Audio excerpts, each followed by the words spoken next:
Hey guys, thank you for joining me in my kitchen today. On this episode, we are going to be covering kombucha for beginners.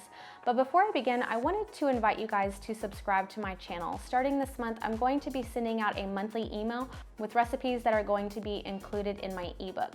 So if you want to receive those free recipes, make sure you hit subscribe and you'll also be notified every time there is a new episode. You might be asking, what is kombucha? If you haven't seen it in the stores, all kombucha is fermented tea. And it is so easy and very inexpensive to do at home. Most places, most grocery stores, a bottle of kombucha goes for about $3 to $5 depending on what brand you get and if you get an organic kombucha. But to make it at home, it costs cents to make per bottle. So you are saving a lot of money. Initially, your first investment in getting like your glass jars, your Scoby, your tea, your sugar, and of course you'll be using filtered water, you'll be spending maybe $25, especially if you already have some of this stuff. You're not gonna be spending much at all. So if you are debating on making kombucha, I would highly suggest it. It's very, very easy, but I do have to say, always use glass. Whenever you start introducing metals and different ceramics, there can be some chemical changes to the Scoby and that can cause some harmful things to your body. So stick with glass, it's the best thing to use, and really avoid plastic. Okay, so right here I have my finished fermented jar of kombucha. Now, what I'm going to do is I'm going to take you through the process of whenever it's finished and remaking the batch. So this would basically be what you would do if you just get a Scoby or if you just order. The best way to get a Scoby is to see if maybe one of your friends or neighbors or someone in your area is doing kombucha, and they can actually peel off a layer of that Scoby and give you some of the fermenting liquid. That is the cheapest and most inexpensive way to start. Whenever I first started, we actually moved here from overseas and I didn't really know anyone in the area, so I had to order mine off Amazon, which is totally fine. They get it here quickly, it's sealed, it has instructions, and I think mine was like 12 bucks, so that's not a very expensive investment. All right, so now make sure you have clean hands, make sure you don't have any lotions or hand sanitizer or any chemicals on your hands because that will affect your Scoby and can end up killing it. All right, so you can see here it's bubbling, it's ready. If you are unsure if it's ready, you can always use a pH strip. A pH strip, the finished pH balance of kombucha is about 2.4 to 3.4, all the way up to 3.7. So we usually keep ours about 3.4. So I'm going to remove my Scoby. I wouldn't recommend using tongs to do this because you can actually rip it and you don't want a bunch of little pieces because then you'll have to filter it. So just get your hands in there. As long as you wash your hands, it'll be fine. And these are the layers that form. And look, I'll even show you this. This is pretty cool. So this little round one was actually my first initial Scoby that I had got over a year ago. So what you do is every time you ferment, it builds a new layer on top, so you just can easily peel those layers off and give a little bit of the liquid with the Scoby to someone and they can start fermenting. I've actually divided my Scoby probably 4 or 5 times and I still have a lot. So I'm going to give it a stir.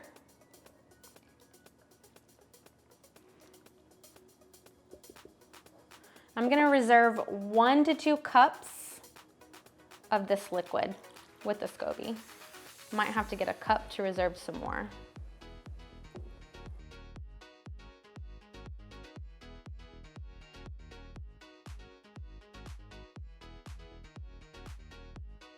All right, I have removed my Scoby and 1 to 2 cups of my fermented liquid.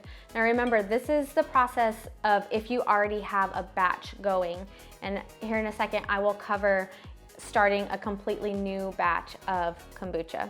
Kombucha is great because you can do so many things with it rather than just drink it. I picked up this book called Kombucha Revolution, and it has a ton of different things in it. You can even make bread with the yeast that is at the bottom of the kombucha.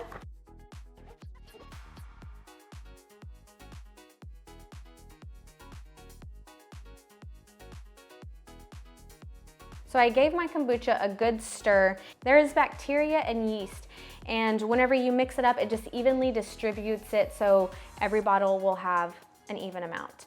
Now, one thing that I do have to remind you is always keep your kombucha covered, especially in the summertime whenever it gets hot and there's flies and gnats. They can come in and destroy your kombucha. And so even whenever you take it out and you're doing a new batch, cover what you have with a lid, plastic wrap, or even a towel to keep any flies or anything off of it. So what I'm gonna do is just pour this in here.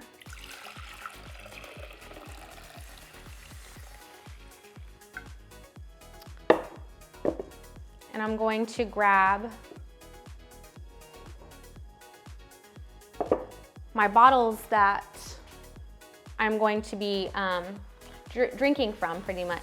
And what I like to do at this point, you can add flavored juices. And if you guys want to see a video on different flavors and how you would do a second ferment, make sure you comment below and let me know. But what I like to do, and this is kind of a new thing that I've been doing, is instead of using juice, I'm just using a little bit more of lightly sweetened tea. I just like the way that tastes, especially in the summertime. It's very refreshing with the kombucha, and it kind of lightens that acidic flavor. But one thing you can do, you can buy flavored teas for the bottling process, not for the fermenting process. You can buy raspberry flavored or mint or orange or whatever flavor you want. And then that way you have a flavored kombucha, especially if you don't do well with the sugar and juices. So I'm just gonna do this one and I will do the rest later. But I'm just gonna fill this up. And if you like your kombucha plain, you can just mix it with a little bit of water, because remember that this has a lot of probiotics and it can be strong depending on how long you let it ferment. Now I can either do this as a second ferment or go ahead and stick it in my refrigerator. For me, I'm just gonna go ahead and stick it in my refrigerator. But you might be asking yourself, what is a second ferment? So whenever you do the second ferment of the kombucha, you have a bottled beverage ready to go.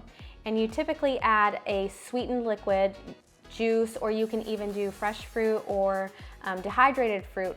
And the yeast that is in the kombucha will eat the sugars, either in the juice or whatever sugar that is in there, and it will create carbon dioxide. And so that is what makes it very carbonated. So if you want to see a video on how to do that and different flavors, make sure you comment down below and let me know. So I'm gonna stick this in the refrigerator, but like I said, if you want to see a second ferment and kind of how that process goes, comment down below and let me know. Now we're going to do kind of the beginning process. So this is what you would be doing if you have just received your Scoby and you are doing it for the first time.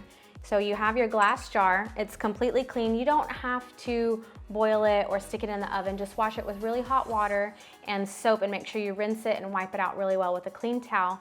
And to this glass jar, I'm going to be adding just right under a gallon of sweetened black tea. With kombucha, you wanna make sure that you are using filtered water and organic tea. And the reason why you wanna use organic tea is because tea is sprayed with chemicals for any pests, because it's a leaf. A lot of pests live on leaves, and so they wanna make sure that those are not getting into their product. So if you can get organic, then you are ensuring that you are not going to put anything into your kombucha that is going to affect the Scoby. And same with the filtered water, depending on where you're at and what the city uses for treating their water, that can also affect your Scoby and sometimes even kill it.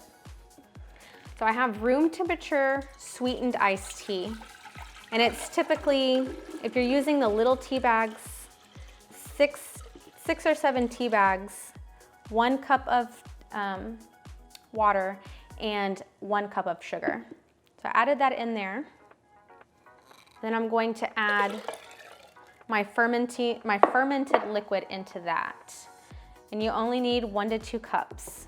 Now you never want to add your Scoby into hot tea because that will kill it also. I'm going to add this back in there. Whenever you add the fermented liquid back into that, what it does, it just speeds up the process of the fermentation. So you'll let this sit there about a week. If you didn't have any liquid to start with, it would take much longer than that. So I can only add just a little bit more. And add it to the top. And my Scoby is pretty big, so it takes up a lot of space in the jar. So I'm just gonna give it a little stir, kind of push that Scoby down a little bit. And if your Scoby sinks to the bottom whenever you first put it in, completely normal, it'll come back up. Now the only thing I have left to do with this is cover it with a clean towel. I would recommend the tea towels rather than the cheesecloth because the cheesecloth can have larger holes in it, which means it's easier for pests to get into. So I'm going to take my towel, cover it, and I'm going to secure it with a rubber band. Now, you have to let this sit for a minimum of 6 to 7 days. On day 6, you can stir it, take a little sip, and see if it's at the acidity that you like it. If it's too sweet, let it sit another 1 to 2 days, or use your pH strips and test the pH balance. Some people have said to put it in a cabinet, and some people say don't put it in the cabinet because it needs airflow. Now you're catching all the natural yeast and bacteria from the air to help ferment it, so I wouldn't suggest putting it in a cabinet. I never do. Some of my friends actually take a towel and just wrap it around it to keep it kind of dark. I put it in the darkest corner in my kitchen and it's fine there. So that's it. If you guys have any questions, or if you're in the Columbia, South Carolina area and you need a Scoby, please let me know. I have plenty to share and I would be happy to share with you. But until next time, make sure you hit subscribe so you can receive those free recipes, and we will see you in the next episode.